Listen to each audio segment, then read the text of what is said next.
एक अनजान दुनिया, एक मजबूर शादी और एक ऐसा सिस्टम जो किस्मत बदल सकता है। लेकिन सवाल ये है, क्या ये तीन बेकार समझी जाने वाली पत्नियां उसकी सबसे बड़ी ताकत बनेंगी या उसका अंत? मेरा नाम चुजिंग है और मैं 3 दिन पहले एक बिल्कुल नई दुनिया में जागा, ग्रेट वन डायनास्टी। मेरी उम्र सिर्फ 18 साल है, न घर न जमीन, बस एक वेग्रांट का टैग। मैं समझ भी नहीं पाया था कि हो क्या रहा है कि अचानक सरकारी अधिकारी मुझे पकड़कर काउंटी ऑफिस ले गए, गवर्नमेंट अरेंज्ड मैरिज के लिए। युद्धों के बाद हालात ऐसे थे कि हर एक आदमी पर 3 औरतें थीं और सरकार ने फैसला किया सबको शादी करनी ही होगी। लेकिन ये कोई फेयर सिस्टम नहीं था। ताकतवर और स्किल्ड लोगों को अच्छी वाइफ्स मिलती थी और मैं था डेड लास्ट। मैं चुपचाप खड़ा देखता रहा कैसे बाकी लोग डिसेंट वाइफ्स लेकर जा रहे थे और मैं लाइन के आखिर में खड़ा था। दिल में एक अजीब सा डर और खालीपन। जब मेरा नाम पुकारा गया तब सिर्फ 3 औरतें बची थीं जिन्हें कोई नहीं चाहता था। पहली एक लड़की थी जिसकी टांग खराब थी और उसकी आंखें एक नीली एक एम्बर, लोग उसे कर्स्ड मानते थे। दूसरी इतनी पतली जैसे हड्डियों का ढांचा, चेहरा जले हुए निशानों से भरा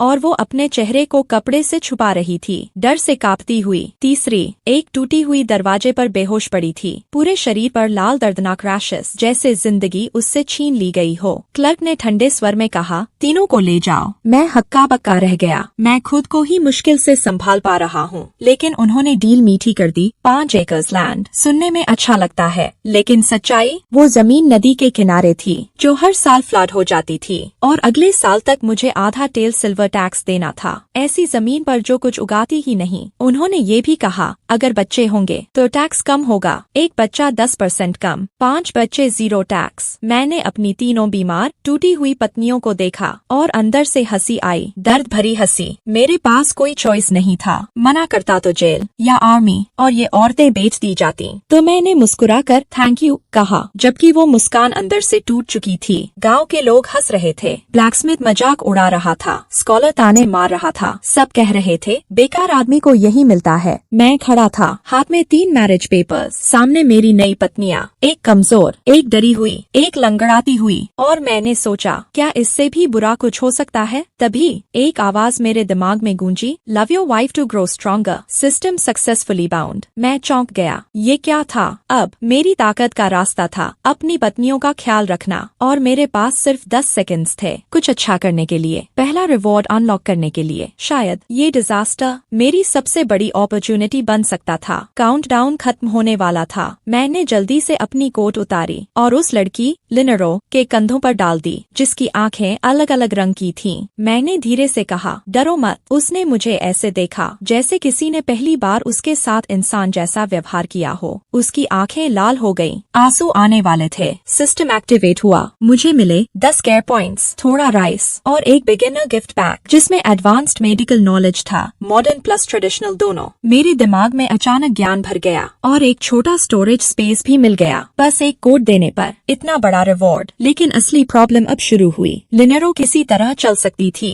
लेलिंग शुआ कमजोर थी पर चल सकती थी। लेकिन गुजियाओलैन, वो बेहोश थी, तेज बुखार, पूरे शरीर पर रैशेस। सिस्टम ने स्कैन किया, 78% chance of death without treatment. मेरे दिल की धड़कन रुक गई। दवा की कीमत थी 50 पॉइंट्स और मेरे पास सिर्फ 10 थे। मैंने गहरी सांस ली और उसे अपनी पीठ पर उठा लिया। मेरे पैर कांपने लगे, ऐसा लगा जैसे पहाड़ उठा लिया हो। लेकिन तभी सिस्टम फिर एक्टिवेट हुआ। उसे पसंद आया कि मैंने हार नहीं मानी। मुझे मिले 20 और पॉइंट्स और फिर सबसे बड़ा रिवॉर्ड, फिजिकल एनहांसमेंट। अब मैं 3 आदमियों जितना ताकतवर था। अचानक गुजियाओलैन मेरे लिए फेदर जैसी हल्की हो गई। मैंने पीछे देखा, मेरी बाकी 2 पत्नियां मुझे देख रही थीं। उनकी आंखों में जो पहले सिर्फ निराशा थी, अब वहाँ कुछ और था, उम्मीद। शायद उन्होंने सोचा था कि मैं सबसे बीमार को छोड़ दूंगा, जैसे कोई भी करता। तभी मेरी पीठ से एक हल्की सी आवाज आई, थैंक यू। मैं चौंक गया। गुजियाओलैन जाग चुकी थी। वो पूरे समय होश में थी, बस डर रही थी कि मैं उसे छोड़ दूंगा। उसका वो कमजोर थैंक यू मेरे दिल में सीधा लगा। मैंने उसे संभाला और बाकी दोनों से कहा, चल सकती हो, पास रहना, चलो घर चलते हैं। हम शिया विलेज की ओर बढ़ने लगे, लेकिन जल्द ही मुझे समझ आ गया, मैं अब स्ट्रॉन्ग हूँ पर मेरी पत्नियां नहीं। लिनेरो हर कदम पर दर्द सह रही थी। लेलिंग शुआ जमीन पर गिर गई और रेंगते हुए आगे बढ़ने लगी। वो कांपते हुए बोली, पति मुझे छोड़कर मत जाना। मेरा गला भर आया। ये ड्रामा नहीं था, ये उनका डर था, उनकी हकीकत। मैंने चारों तरफ देखा। हमें एक कार्ड चाहिए था, लेकिन मेरे पास पैसा नहीं था। तभी अचानक ढोल की आवाज आई। एक फैंसी रेस्टोरेंट, टाइन रेसिडेंस, रीओपन हो रहा था और वहाँ चैलेंज था, अगर तुम उनका कपलेट सॉल्व करो तो मिलेगा फ्री मील। मील और 5 टेल सिल्वर। मेरे लिए वो जैकपॉट था। मैंने लाल कागज पर लिखा कपलेट देखा और तभी मेरे दिमाग में एक हल्की सी मुस्कान आई। ये तो मुझे आता है। लेकिन तभी पीछे से हंसी गूंजी। ब्लैकस्मिथ, स्कॉलर और गांव के कुछ बदमाश, उन्होंने मेरा मजाक उड़ाना शुरू कर दिया। और तभी मैग ने एक फैसला लिया, एक ऐसा दाव जो मेरी जिंदगी बना भी सकता था और खत्म भी। हमारी आखिरी जमीन दाव पर लग चुकी थी। लेलिंग शुआ रो रही थी। लिनेरो होंठ काटते हुए मुझे देख रही थी।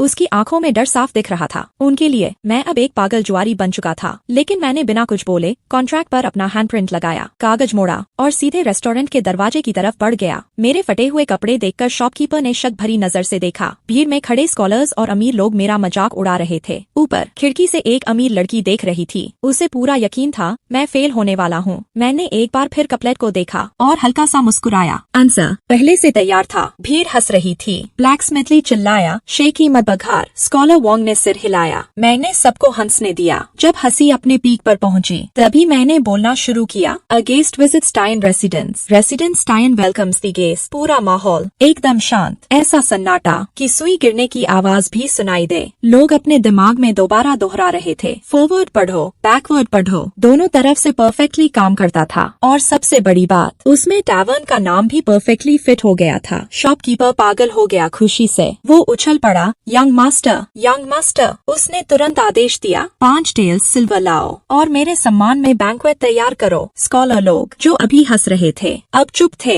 चेहरा लाल। ब्लैकस्मिथ का पाइप गिर गया। वोंग अपना फैन पकड़ना भूल गया और वो 3 गुंडे बस दीवार के पास खड़े रह गए, शॉक में। लेकिन सबसे बड़ा बदलाव मेरी पत्नियों में था। लिनेरो की मरी हुई आंखों में फिर से रोशनी लौट रही थी। लेलिंग शुआ खांसना भूल गई। उसके चेहरे पर रंग लौट आया और गुजियाओलैन, उसकी उंगलियां हल्की सी हिली। सिस्टम फिर एक्टिवेट हुआ। तीनों पत्नियों से अफेक्शन पॉइंट्स और बोनस पॉइंट्स, क्योंकि मैंने उनके लिए पैसे कमाए। Total 60 points. मतलब अब मैं खरीद सकता था 50 पॉइंट की लाइफ सेविंग मेडिसिन। लेकिन उससे पहले मुझे अपना हिसाब बराबर करना था। मैं कॉन्ट्रैक्ट लेकर उन 5 के पास गया। बेट इज बेट। ली और वोंग ने चुपचाप सिल्वर दे दिया। बाकी 3 के पास पैसे नहीं थे तो उन्होंने लिख कर दिया। अब हम ऊपर प्राइवेट रूम में ले जाए गए। मैंने अपनी पत्नियों को बुलाया लेकिन वो दरवाजे पर ही रुक गईं। उनके फटे कपड़े उस फैंसी जगह के सामने। उन्हें लग रहा था वो यहाँ बिलोंग ही नहीं करती। लिनेरो अपनी टांग छुपाने लगी। लेलिंग शुआ अपने स्लीव्स। मैंने धीरे से कहा, डरो मत, मेरे पास रहो। वो मेरे पीछे पीछे चली जैसे मेरी शैडो हो। लेकिन इस बार उनकी नजरों में कुछ नया था, रिस्पेक्ट, एडमिरेशन और हल्की सी उम्मीद। अंदर टेबल पर शानदार खाना रखा था और वहाँ बैठी थी वो ग्रीन ड्रेस वाली लड़की, उसके साथ उसकी मेड। वो खड़ी हुई एक ग्रेसफुल स्माइल के साथ। मेरी पत्नियां फिर फ्रीज हो गईं। उनके सामने वो लड़की किसी और ही दुनिया की लग रही थी, जैसे तुलना ही नहीं हो सकती। मैंने गुजियाओलैन को कुर्सी पर बैठाया और बाकी दोनों को अंदर बुलाया। वो चुपचाप डरते हुए बैठ गईं। मैंने उस लड़की की तरफ देखा। एक नजर में समझ गया, असल मालिक वही है। उसने खुद को इंट्रोड्यूस किया, वोंग किंग याओ, लंगा वोंग फैमिली से। मेरा दिल एक पल के लिए रुक गया। ये डायनेस्टी के सबसे पावरफुल फैमिलीज में से एक थी। मैं सिर्फ पैसे कमाने आया था और अब मैं एक डेंजरस लेवल पर पहुंच चुका था। लेकिन मैंने खुद को संभाला, न झुका न चापलूसी की। बस कैजुअली कहा, नाइस टू मीट यू, और ध्यान खाना पर ले गया क्योंकि मेरी प्रायोरिटी साफ थी, मेरी पत्नियां। मैंने लेलिंग शुआ को गर्म पानी दिया और खुद खाना शुरू किया। वोंग किंग याओ को ये एटीट्यूड पसंद नहीं आया। उसने पूछा, तुम्हारा कोई ऑफिशियल टाइटल है? मैंने कहा, नोप। वो डिसअपॉइंटेड लग रही थी। फिर उसने ऑफर दिया, काउंटी एकेडमी में रिकमेंड करने का। Bright future, connections, power. मैंने चॉपस्टिक्स नीचे रखे और उसकी आंखों में देखा, क्या ये सिर्फ कपलेट की वजह से है? फिर मैंने वो कहा जो असली बात थी, एक नोबल लड़की टैवर्न चला रही है और टैलेंटेड लोगों को रिक्रूट कर रही है। तुम्हारी अपनी प्रॉब्लम्स हैं, है ना? उसका चेहरा फीका पड़ गया। मैंने सही पकड़ लिया था। मैंने कामली कहा, मुझे नोबल पॉलिटिक्स में नहीं पढ़ना, मुझे बस एक शांत जिंदगी चाहिए। कमरे में सन्नाटा छा गया। अब वो मुझे नए नजरिए से देख रही थी, सिर्फ एक क्लेवर विलेजर नहीं बल्कि एक ऐसा इंसान जो लोगों को पढ़ सकता है। तभी सिस्टम फ्लिपिंग हुआ। मेरी पत्नियों का ख्याल रखने पर मुझे मिला basic brewing skill plus 3 special recipes. मेरे मेरे दिमाग में एक आइडिया आया, ये इनकम बन सकता है, लेकिन इस दुनिया में स्किल होना काफी नहीं है, पावर चाहिए, वरना सब छिन जाएगा। मैंने एक पल के लिए वॉन्किंग याओ की तरफ देखा। उसके पास सब कुछ था, मनी, पावर, कनेक्शंस। मेरे पास कुछ भी नहीं। मैंने तुरंत नजर हटा ली। अभी नहीं, अभी मैं तैयार नहीं था। मैंने कैजुअली बिहेव किया और अपनी पत्नियों को खाना खिलाता रहा, लेकिन वॉन्किंग याओ अभी खत्म नहीं हुई थी। उसने धीरे से कहा, तो मुझे क्या करना चाहिए? ये एक टेस्ट था। क्या मैं सच में समझता हूँ या सिर्फ ब्लाफ कर रहा हूँ? मैंने हल्की मुस्कान के साथ उसकी तरफ देखा और कहा, तुम 16 से ऊपर हो और अभी तक शादी नहीं हुई। ये अपने आप में एक कहानी बताता है। मैंने उसकी तरफ देखा और शांत आवाज में कहा, तुम ये टैवर्न चला रही हो क्योंकि तुम कैपेबल हो और तुम्हें अपने फैमिली के किसी एल्डर का प्रोटेक्शन मिला हुआ है। कमरे में सन्नाटा छा गया। मैंने आगे कहा, लेकिन ये प्रोटेक्शन हमेशा के लिए नहीं है, शायद 20 साल की उम्र तक। उसके बाद अगर तुमने खुद को प्रूव नहीं किया तो तुम्हें उसी आदमी से शादी करनी पड़ेगी जिसे तुम्हारा परिवार पहले ही चुन चुका है। वॉन्किंग याओ मुझे ऐसे देख रही थी जैसे मैंने उसकी डायरी पढ़ ली हो। उसकी मेड भी शॉक में थी। मेरी पत्नियां मुझे हैरानी से देख रही थीं। उसने धीरे से पूछा, तो कोई सोल्यूशन है? मैंने सीधा जवाब दिया, खुद को इतना वैल्यूएबल बना लो कि फैमिली तुम्हारी बात इग्नोर ना कर सके। वो थोड़ा डिसअपॉइंटेड लगी। कहना आसान है, मेरे पास और भी आइडियाज थे, जैसे बिजनेस पार्टनरशिप, लेकिन मैंने कुछ नहीं बताया। ट्रस्ट अभी बना नहीं था। वो पावरफुल फैमिली से थी। अगर कुछ गलत हुआ तो मैं खत्म हो सकता था। उसने मेरी हेसिटेशन समझ ली। उसने ऑफर दिया, अगर तुम मेरी मदद करोगे तो मैं तुम्हें रिवॉर्ड दूंगी। मैंने हम्बल बनते हुए कहा, मैं तो बस एक गांव का लड़का हूँ। इशारा साफ था, मुझे तुम्हारी पावर से डर लगता है। वो समझदार थी। उसने ज्यादा पुश नहीं किया। वो क्वाइटली चली गई, लेकिन उसका जवाब जल्दी आ गया। बाहर एक कंफर्टेबल कैरेज हमारा इंतजार कर रही थी और साथ में पैक्ड फूड बॉक्सेस। बिना कुछ कहे उसने ट्रस्ट बिल्ड करना शुरू कर दिया था। मैंने कामली एक्सेप्ट किया और मन में सोचा, देखते हैं तुम असल में कैसी हो। मैंने सबको कैरेज में बैठाया और ड्राइवर से कहा, पहले फार्मेसी चलो। मैंने खरीदा दवाइयाँ, मोटे क्विल्स, क्योंकि सर्दी आने वाली थी। मेरे घर में सिर्फ एक फटा हुआ कंबल था। फिर बर्तन, मसाले, 7 टेल्स सिल्वर, एक झटके में खत्म। मैं अपनी पत्नियों के लिए विंटर क्लोथ्स भी लेना चाहता था, लेकिन पैसे खत्म हो चुके थे। रास्ते में मैं गुज याओलैन का ख्याल रखता रहा, बाकी दोनों को क्लोक से ढकता रहा। सिस्टम बार बार पिंग कर रहा था। अफेक्शन पॉइंट्स बढ़ रहे थे। गुज याओलैन सबसे तेजी से लगभग 80 तक पहुंच चुकी थी।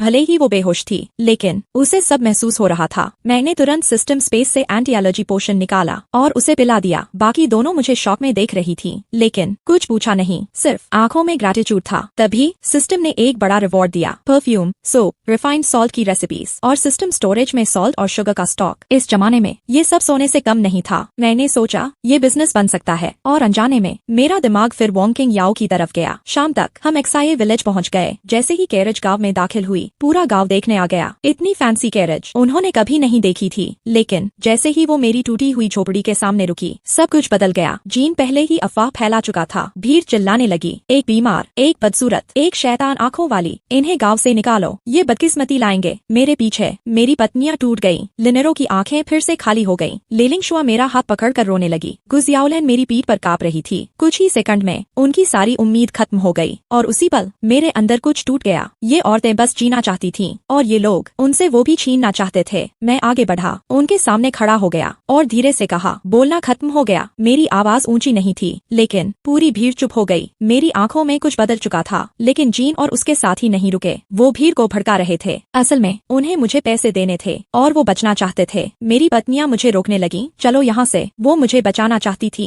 क्योंकि उन्होंने खुद को पहले ही त्याग दिया था। मैंने उनका हाथ पकड़ा और धीरे से कहा, अब बस। मैं आगे बढ़ा। सबको लगा मैं पागल हूँ। पुराना चुजेंग तो कमजोर था, लेकिन अब नहीं। मैंने जोंग सैन को थप्पड़ मारा। वो घूमकर जमीन पर गिर गया। फिरली और वोंग पर किक मारी। दोनों हवा में उड़ गए। पूरा काम 2 सेकंड में खत्म। सन्नाटा। System reward, tiger subduing fist. जब वो फिर उठे, मैंने स्किल यूज की। तेज, साफ, खतरनाक। वो दोबारा गिरे और इस बार उठ नहीं पाए। मैंने ठंडी आवाज में कहा, मेरी पत्नियों के बारे में फिर कुछ कहा तो अंजाम बुरा होगा। भीड़ भाग गई। अब कोई मुझसे पंगा नहीं लेना चाहता था, लेकिन स्कॉलर वोंग ने धीरे से कहा, जीन का साला काउंटी कांस्टेबल है। मैंने जवाब दिया, मैं संभाल लूंगा, क्योंकि अब मैं पूरी तरह अकेला नहीं था। जब मैं अपनी पत्नियों की तरफ मुड़ा, वो रो रही थी। मुझे ऐसे देख रही थी जैसे मैं कोई हीरो हूँ। मैं मुस्कुराया। सब ठीक है, चलो घर चलते हैं। मैं गु जियाओलैन को अंदर ले गया, दरवाजा खोला और मेरे सामने सच्चाई खड़ी थी। टूटी दीवारें, छत में बड़ा छेद, कोई फर्नीचर नहीं, बस सूखी घास और एक फटा हुआ कंबल। यही हमारा घर था। बाहर लोग फुसफुसा रहे थे, ये औरतें मर जाएंगी, इससे बच्चे नहीं होंगे, कांस्टेबल से पंगा लिया है। मैंने दरवाजा बंद कर दिया। अंदर डूबते सूरज की रोशनी, 3 थके हुए चेहरे, लेकिन अब भी थोड़ी सी उम्मीद बाकी थी। मैंने गु जियाओलैन को नीचे रखा और कुछ कहता उससे पहले मेरी बाकी 2 पत्नियां काम में लग गईं। लिनेरो अपनी टूटी टांग के साथ घास इकट्ठा कर रही थी। लेलिंगशुआ भारी बर्तन उठाने की कोशिश कर रही थी। उनके हाथ कांप रहे थे, ठंड से नहीं, डर से। डर कि अगर वो काम की नहीं दिखी तो मैं भी उन्हें छोड़ दूंगा। मैंने तुरंत उन्हें रोका। रुको, आराम करो, मैं कर लूंगा। वो मुझे ऐसे देखने लगी जैसे किसी ने पहली बार उन्हें इंसान समझा हो। एक टूटा हुआ घर, 4 घायल दिल और एक ऐसा वादा जो सब कुछ बदल सकता है। लेकिन क्या ये छोटी छोटी काइंडनेस सच में एक नई किस्मत बना पाएंगी? मैंने धीरे से कहा, आराम करो, मैं कर लूंगा। और तभी सिस्टम फिर एक्टिवेट हुआ। मुझे मिला फ्लावर, स्वीट पोटैटोज और पोटैटोज। छोटी छोटी काइंडनेस धीरे धीरे मेरी ताकत बन रही थी। काम करते हुए मैं हर एक का हाल चेक करता रहा। गु जियाओलैन के रैशेस कम हो रहे थे। सिस्टम मेडिसिन काम कर रही थी। लिनेरो का लिम्प एक गलत तरीके से हील हुई डिसलोकेशन थी। अभी नहीं, लेकिन फ्यूचर में सर्जरी से ठीक हो सकती थी। लेलिंगशुआ के बर्न स्कार्स उतने खतरनाक नहीं थे। सही ऑइंटमेंट और टाइम से वो भी ठीक हो सकती थी। उसकी खांसी शायद सिर्फ एक कोल्ड थी। मैं सब कुछ आज ठीक नहीं कर सकता था, लेकिन अब मेरे पास एक प्लान था। मैंने झोपड़ी को जितना हो सका पैच किया, सबको मोटे क्विल्स में लपेटा और हम सूखी घास पर साथ बैठे। मैंने मन में लिस्ट बनाई, कल पहाड़ से हर्ब्स लाऊंगा, उन तीनों से अपना पैसा वसूल करूंगा और इस टूटे घर को फिर से बनाना शुरू करूंगा। मैंने बाहर छोटा सा स्टोव बनाया, रेस्टोरेंट का बचा खाना गर्म किया और गु जियाओलैन के लिए पोरिज बनाया। मेरी पत्नियां तुरंत मदद के लिए आ गईं। मैं मना करना चाहता था, लेकिन उनकी आंखें कह रही थी, हमें बेकार मत समझो। तो मैंने उन्हें करने दिया। तभी गांव के मुखिया अंकल चुफू आए, थोड़ा सा राइस लेकर। उन्होंने मेरी पत्नियों को देखा और गहरी सांस ली। हिम्मत रखो, वो एक अच्छे इंसान थे, शायद अकेले, जिन्होंने मुझे कभी मरने नहीं दिया। उनके जाने के बाद मेरी पत्नियां और भी नर्वस हो गईं। वो खाना भी ठीक से नहीं खा रही थी। जब मैंने और सर्व किया, लिनेरो ने धीरे से कहा, मैं कम खाती हूँ हेल्थी रहने के लिए। लेलिंगशुआ ने भी सिर हिला दिया, आंखें लाल हो गईं। मैं समझ गया, ये डाइटिंग नहीं थी, ये डर था। डर कि अगर उन्होंने ज्यादा खाया तो मैं उन्हें बोझ समझूंगा। मेरे सीने में दर्द उठा। इस दुनिया ने इनके साथ क्या किया था? मैंने उनके कटोरों में मीट रखा और धीरे से कहा, डरो मत, खाओ, मैं तुम्हें कभी नहीं छोड़ूंगा। वो धीरे धीरे खाने लगी। अब भी डर था, लेकिन थोड़ा कम। सिस्टम फिर पिंग हुआ। अफेक्शन पॉइंट्स 210 और मुझे मिले गॉड्स व्यू, 10 मीटर सेंसिंग और बेसिक आर्चरी। कल के लिए परफेक्ट। तभी गु जियाओलैन जाग गई। उसके चेहरे से रैशेस लगभग गायब थे और मैं एक पल के लिए रुक गया। वो खूबसूरत थी, सच में खूबसूरत। मैंने बाकी दोनों को देखा। लिनेरो सिर्फ गंदी थी, लेलिंगशुआ इलाज से ठीक हो सकती थी। ये बेकार नहीं थी, ये हिडन जेम्स थी। गु जियाओलैन ने मुझे देखा, आंखों में सॉफ्टनेस। थैंक यू हस्बैंड, मुझे पता है आपने मुझे कभी नहीं छोड़ा। वो सब महसूस कर रही थी। जब वो बेहोश थी, तीनों आपस में बात करने लगी। मुझे पता चला ये पहले से एक दूसरे को जानती थी, साथ सफर किया था, दुख बांटा था। मतलब कोई जेलसी नहीं, कोई लड़ाई नहीं। ये मेरे लिए सबसे बड़ी राहत थी। जब उन्होंने खुद को साफ किया, मैं फिर चौंक गया। लिनेरो सच में स्टनिंग थी, लेकिन अपनी टांग देखकर उसका चेहरा गिर गया। लेलिंगशुआ अपने बर्न छुपा रही थी, शर्म से भरी हुई। गु जियाओलैन अपने बचे हुए निशानों को छू रही थी, गिल्ट के साथ। मैंने कहा, मैं तुम सबको ठीक करूंगा। उन्होंने मुस्कुराने की कोशिश की, लेकिन उन्हें भरोसा नहीं था। बहुत दर्द झेला था उन्होंने। रात आई, हम चारों एक टूटी झोपड़ी में, एक अजीब सी शादी की रात। मैं सोने ही वाला था, तभी मुझे महसूस हुआ, कंबल हिला। एक ठंडा कांपता हुआ शरीर मेरी पीठ से आकर लग गया। लिनेरो थी, उसकी आवाज कांप रही थी, हस्बैंड मुझे अपना लो, मेरी टांग खराब है, मेरी आंखें अजीब हैं, लेकिन मैं सब करूंगी, बस मुझे मत छोड़ना। वो रोमांटिक नहीं थी, वो डरी हुई थी। वो खुद को ऑफर कर रही थी, क्योंकि उसके पास देने के लिए बस यही था। मेरा दिल टूट गया। मैं मुड़ा नहीं, बस उसका ठंडा हाथ पकड़ा और धीरे से कहा, सो जाओ, मैं तुम्हें कभी नहीं छोड़ूंगा। वो शांत हो गई, मेरी पीठ से लगकर, जैसे किसी डूबते इंसान को सहारा मिल गया हो। बाहर हवा चल रही थी, लेकिन अंदर थोड़ी सी गर्माहट थी। अगली सुबह एक चीख से मेरी नींद खुली। मेरी पत्नियां पहले ही जाग चुकी थी। लेलिंग शुआ चुपचाप पोरिज बना रही थी, खांसी छुपाते हुए, और गु जियाओलैन पानी में अपना चेहरा देख रही थी। उसके रैशेस लगभग गायब थे। वो रोने लगी। हस्बैंड, आपने मुझे बचा लिया। सिस्टम एक्सप्लोड हो गया। Affection 100 max unlock. System shop sensing range 50 metres. Archery advanced. मैंने तुरंत शॉप खोली, दवाइयाँ खरीदी, cold medicine, burn ointment, scar cream. 125 points खर्च हुए। बोतलें अचानक मेरे पास अपीयर हो गईं। मेरी पत्नियां शॉक थी, लेकिन उन्होंने सवाल नहीं किया। ब्रेकफास्ट में उन्होंने मेरे लिए थिक पोरिज बनाया और खुद वॉटरी खा रही थी। फिर वही डर, मैंने अपना बोल तीनों में बांट दिया। सही से खाओ। वो रोते हुए खाने लगी। खाने के बाद मैं डेट लेने गया। जीन और उसके लोग बचने की कोशिश कर रहे थे, लेकिन कल की पिटाई याद थी। उन्होंने पैसे दे दिए। मैंने विलेज चीफ से एक पुराना बो उधार लिया। उन्होंने वार्निंग दी, पहाड़ों में जंगली सुअर हैं, लेकिन उन्होंने मेरी आंखों में कुछ अलग देखा और बो दे दिया। मैं गांव से बाहर निकल गया। पीछे लोग हंस रहे थे। ये शिकार करेगा, खरगोश से हार जाएगा। मैंने इग्नोर किया और पहाड़ की तरफ बढ़ गया, लेकिन मुझे पता नहीं था जीन और उसके साथी मुझे जाते हुए देख रहे थे, और इस बार उनकी योजना पहले से ज्यादा खतरनाक थी। मुझे तब पता नहीं था, लेकिन जैसे ही मैं पहाड़ की तरफ गया, जीन और उसके दो साथी मेरी पत्नियों पर नजर रखे हुए थे। उन्होंने वही देखा जो मैं समझ चुका था। मेरी पत्नियां खूबसूरत थीं, और उसी पल उनके अंदर जलन और गंदी नीयत जाग गई। जब मेरी पत्नियां पीछे के जंगल में लकड़ी लेने गईं, वो तीनों उनका पीछा करने लगे। उन्हें लगा ये उनका परफेक्ट मौका है। जंगल के अंदर उन्होंने रास्ता रोक लिया, धमकियां दी, चुपचाप साथ चलो वरना जान से मार देंगे। लिनरो और लेलिंग शुआ तुरंत समझ गईं। उन्होंने खुद को सैक्रिफाइस करने की कोशिश की ताकि गु जियाओलैन भाग सके, लेकिन गु जियाओलैन भागी नहीं। वो पूरे रास्ते उन्हें फॉलो करते हुए देख रही थी। उसने पहले ही एक लकड़ी उठा ली थी, ऐसे पकड़कर जैसे उसे लड़ना आता हो। जैसे ही ली ने उसे पकड़ने की कोशिश की, धार उसने सीधा उसके चेहरे पर वार किया। फिर तीनों के बीच में इतनी जोर से किक मारी कि वो दर्द से चिल्लाते हुए गिर पड़े। मेरी सॉफ्ट स्पोकन शांत गु जियाओलैन वैसी बिल्कुल नहीं थी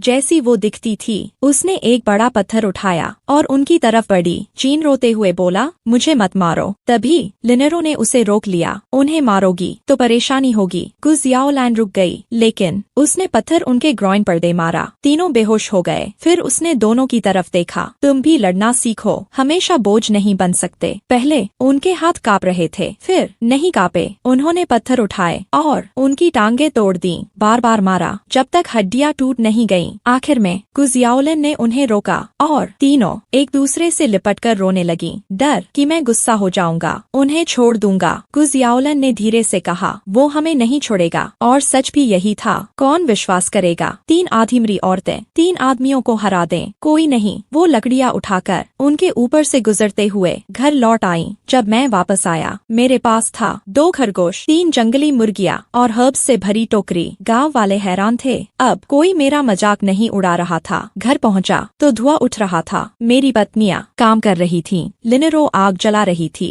लेलिंग शुआ सब्जी बना रही थी। गु जियाओलैन पोरिज बना रही थी। थोड़ा मेसी था, लेकिन ये घर था। लेकिन कुछ गड़बड़ थी। उनकी आंखों में डर था। मैंने पूछा, क्या हुआ? और तभी बाहर से शोर आया, चुजिंग बाहर आओ। एक भीड़ हमारे घर की तरफ आ रही थी। रोती हुई माए, गुस्से में आदमी और 3 स्ट्रेचर जिन पर पड़े थे जीन, ली और तीसरा उनकी टांगे खून से लिपटी हुई, चेहरे दर्द से सफेद। मेरा दिल डूब गया। मैंने अपनी पत्नियों की तरफ देखा। लिनेरो और लेलिंग शुआ कांप रही थी और गु जियाओलैन सीधे मेरी आंखों में देख रही थी। मैंने किया। उन्होंने हम पर हमला किया। मैंने उन्हें रोका और उनकी टांगे तुड़वाई। अगर मुझे सौंपने से बात खत्म होती है तो मुझे दे दो। मैं उसे देखता रह गया। कल तक वो मरने वाली थी और आज मेरे लिए खड़ी थी। अचानक लिनेरो चिल्लाई, नहीं। मैंने किया। लेलिंग शुआ रोते हुए बोली, मुझे छोड़ दो, मैं जिम्मेदारी लेती हूँ। तीनों एक दूसरे के लिए खुद को सैक्रिफाइस करने लगी।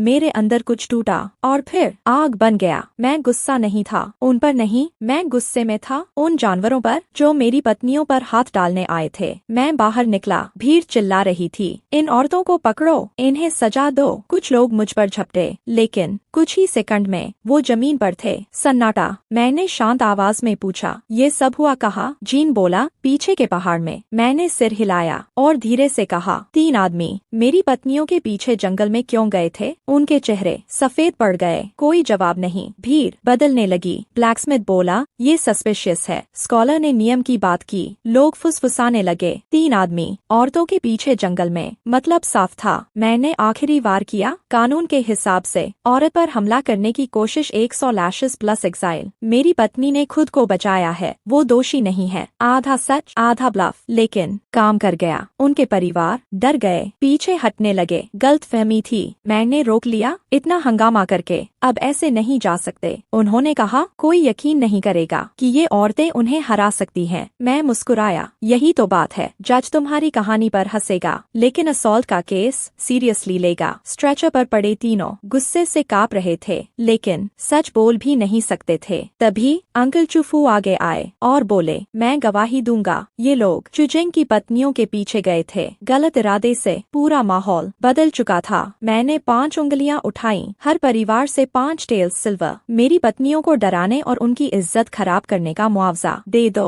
और बात खत्म। नहीं दिया तो काउंटी ऑफिस चलते हैं। भीड़ में हलचल मच गई। 5 टेल्स, ये तो लूट है। लेकिन मेरे पीछे मेरी पत्नियां सब देख रही थीं। लिनरो और लेलिंग शुआ रो रही थीं। इस बार डर से नहीं, राहत से। उन्हें समझ आ गया था, मैं उन्हें छोड़ने वाला नहीं हूँ। गुजियाओलन चुप थी। उसकी नजरें मुझ पर थीं। उनमें कुछ था, सम्मान, भरोसा और कुछ और गहरा। मैंने शांत आवाज में कहा, ज्यादा लग रहा है तो चलो अधिकारियों के पास। बस यही सुनना था। तीनों परिवार टूट गए। उन्होंने मिलकर 15 टेल्स सिल्वर दिए। गुस्से से कांपते हुए मैंने पैसे लिए और बस इतना कहा, अपने बेटों को संभाल कर रखना। वो तुरंत भाग गए। विलेज चीफ ने मेरे कंधे पर हाथ रखा। अच्छा किया जिंग, जरूरत हो तो मेरे पास आना। लेकिन असली शौक तो अभी बाकी था। गांव वाले धीरे धीरे करीब आए और पहली बार उन्होंने मेरी पत्नियों को ध्यान से देखा। सन्नाटा, पूरा सन्नाटा। गुजियाओलन अब लगभग पूरी तरह ठीक थी। उसका चेहरा जैसे कोई पेंटिंग। लिनरो साफ होकर बर्फ जैसी गोरी। उसकी मिसमैच्ड आंखें अब डरावनी नहीं, एन्चांटिंग लग रही थी।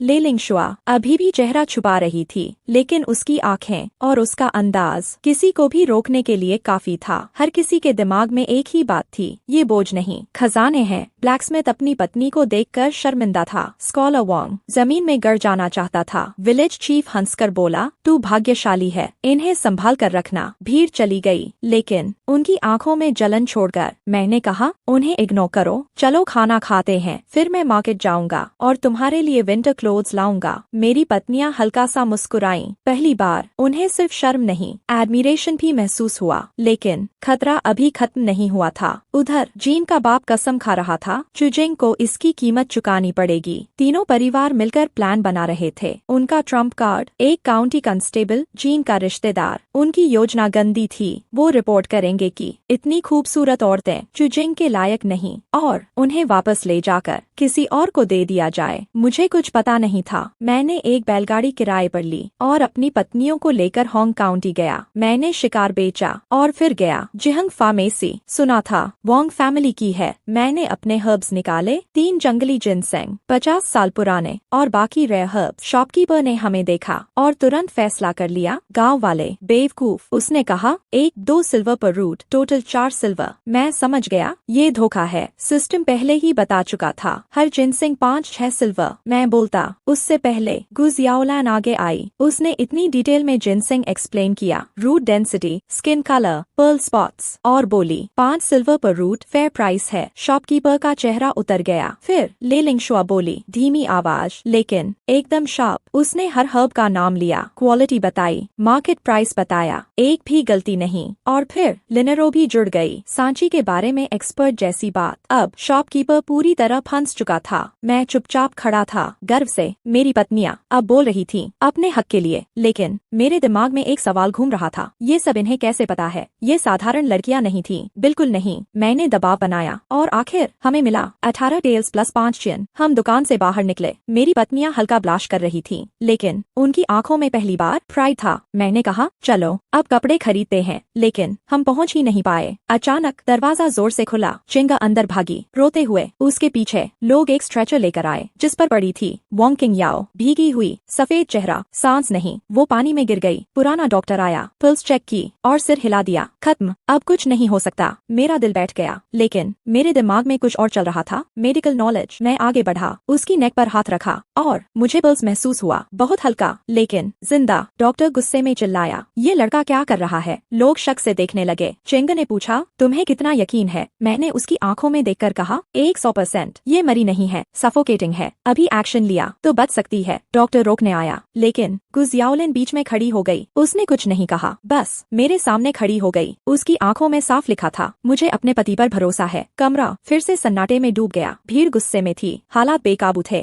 लेकिन उस पल 3 कमजोर पत्नियां दीवार बनकर खड़ी हो गईं और अब असली ताकत सामने आने वाली थी। गुजियाओलिन ने बस एक नजर डाली और वही ठंडी नजर सबको रोकने के लिए काफी थी। उसने शांत आवाज में कहा, मेरे पति उसे बचा रहे हैं, पीछे हटो। लिनेरो और लेलिंग शुआ बिना सोचे आगे बढ़ गयी। उन्होंने मेरे और वोंग किंग याओ के चारों तरफ घेरा बना लिया, मेरी रक्षा करते हुए। जिन्हें दुनिया बोझ कहती थी, वो आज मेरी ढाल बनकर खड़ी थी। मेरे दिल में कुछ गर्म सा भर गया, लेकिन मेरे पास रुकने का वक्त नहीं था। मैंने जल्दी से उसका मुंह साफ किया, उसे सीधा लिटाया और शुरू किया चेस्ट कंप्रेशंस। भीड़ पागल हो गई, ये क्या कर रहा है? दिन दहाड़े छू रहा है। ओल्ड डॉक्टर चिल्लाया, इसे पकड़ो। चिंग भी हिल गई, उसकी आंखों में डर था। मैंने बिना रुके कहा, अगर इसे जिंदा देखना चाहती हो तो मुझ पर भरोसा करो। और फिर मैं झुका और उसे माउथ टू माउथ दिया। भीड़ फट पड़ी, लोग हमारी तरफ दौड़े, लेकिन गुजियाओलिन आगे आई। एक हल्के से हाथ के वार से 2 आदमी पीछे गिर गए। उसकी आवाज ठंडी थी, कोई मेरे पति को हाथ नहीं लगाएगा। लिनेरो और लेलिंग शुआ भी खड़ी रहीं, शर्म से चेहरा लाल, लेकिन हटी नहीं। 3 डरी हुई औरतें पूरी भीड़ के सामने मेरे लिए खड़ी थीं। सेकंड घंटों जैसे लग रहे थे। कंप्रेशंस ब्रेथ्स, चारों तरफ गालियां और फिर खांसी। वोंग किंग याओ का शरीर हिला, उसने सिर घुमाया और पानी बाहर निकाला। वो सांस ले रही थी। पूरा कमरा सन्नाटा। ओल्ड डॉक्टर सफेद पड़ गया। जैसे ही मुझे यकीन हुआ कि वो स्टेबल है, मैंने अपनी पत्नियों का हाथ पकड़ा और तुरंत वहाँ से निकल गया। क्योंकि इस दुनिया में जो मैंने किया वो इलाज नहीं, बदतमीजी समझा जाता। अगर वोंग किंग याओ को पता चलता तो वो शुक्रगुजार भी हो सकती थी या अपमानित महसूस कर सकती थी। और मुझे ये भी लग रहा था कुछ गड़बड़ है। एक एक्सपीरियंस डॉक्टर पल्स पहचान नहीं पाया और जल्दी उसे डेड घोषित कर दिया। ये एक्सीडेंट नहीं था। मैं उस डेंजरस पॉलिटिक्स में नहीं फंसना चाहता था, अभी नहीं। हम गली में मुड़कर गायब हो गए, लेकिन एक आदमी हमें देख रहा था। महंगे कपड़े, ठंडी नजर। उसने धीरे से कहा, चुचेंग, मैं तुम्हें याद रखूंगा। उधर वोंग किंग याओ होश में आई। चेंग ने सब बताया। उसकी आंखों में हैरानी थी। पहले कपलेट, अब ये। लेकिन जब उसे डिटेल पता चली, chest compressions, mouth to mouth, वो जम गई। उसने अपने होंठ छुए, चेहरा लाल हो गया। इस दुनिया में ये सब बहुत इंटीमेट माना जाता था, लेकिन वो समझदार थी। उसने खुद को संभाला और सोचा, उसने मेरी जान बचाई। उसने फैसला लिया, उसे मुझे मिलना है अभी। इधर मैं अपनी पत्नियों के साथ एक शांत गली में रुका, सांस ले रहा था। तभी 3 जोड़ी आंखें मुझे घूर रही थीं। लिनेरो ने मेरा हाथ पकड़ा, आपने उसे बचा लिया, आप अमेजिंग हैं। लेलिंग शुआ बोली, ये तो जादू जैसा था। और गुजियाओलिन बस मुस्कुरा रही थी, लेकिन उसकी आंखों में गर्व था और कुछ और। मैंने लिनेरो के सिर पर हाथ रखा, वो लाल हो गई, मुस्कुराई। मैंने कहा, ये कुछ खास नहीं था, बेसिक टेक्निक है। फिर मैंने तीनों को देखा, असली बहादुर तुम थी। सिस्टम फिर एक्टिवेट हुआ। Rewards, storage upgrade, advanced literary mastery, imperial exam guide. मतलब साफ था, अब मुझे स्कॉलर बनना होगा। लेकिन पहले हमने कपड़े खरीदे, सिंपल लेकिन वार्म। मेरी पत्नियां पहली बार सच में खुश थीं, लेकिन खुशी ज्यादा देर नहीं टिकती। अचानक एक नौकर लिनेरो से टकराया। मैंने उसे खींच लिया।